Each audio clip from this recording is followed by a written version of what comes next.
Pemuda ini bukan pemuda biasa. Ia adalah anak orang kaya yang tinggal di sebuah mansion besar. Di sini ada dua pelayan cantik yang siap melayaninya dan seorang adik perempuan yang bisa berganti warna rambut. Bisa dibayangkan jika Kazuma ada di sini, maka ketiga wanita ini tak akan bisa tidur nyenyak.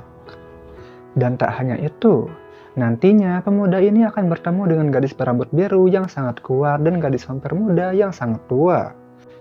Perkenalkan, pemuda ini bernama Shiki dan ini semua dimulai saat ia terbangun di rumah sakit. Ternyata ia habis kecelakaan dan kini tubuh bagian dadanya dipenuhi perban. Tapi ada hal yang aneh.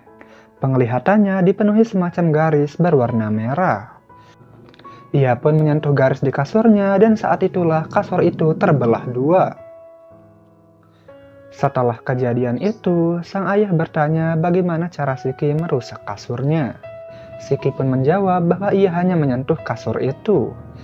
Habislah Shiki dimarahi bapaknya, apalagi bapaknya harus ganti rugi pada pihak rumah sakit. Kini tak ada lagi yang percaya pada Shiki dan menganggapnya sebagai anak gila.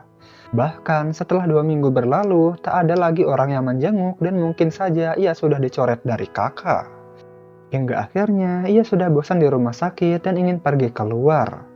Ia pun melompat keluar jendela dan pergi ke sebuah lapangan hijau di samping rumah sakit. Tapi dadanya masih sakit dan ia pun batuk dengan keras. Di sini ia pun kehilangan kesadaran dan akan pingsan sebentar lagi. Namun saat itulah ada seorang wanita berambut merah yang mendekatinya. Wanita itu berkata, Shiki tak boleh berjongkok karena ia sangat pendek dan hampir tertabrak.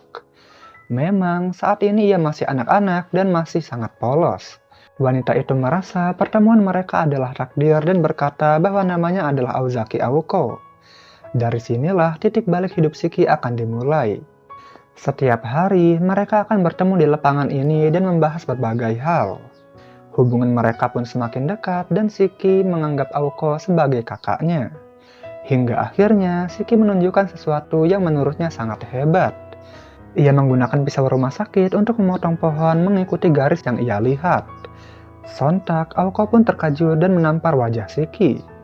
Ia berkata bahwa Shiki tak boleh melakukan itu karena tumbuhan juga makhluk hidup. Mendengar hal itu, Shiki pun meminta maaf dan tak akan melakukannya lagi. Aoko pun tersenyum dan memeluk Shiki dengan erat sekali. Ia berkata bahwa ini semua bukan salahmu dan aku pun tak akan minta maaf.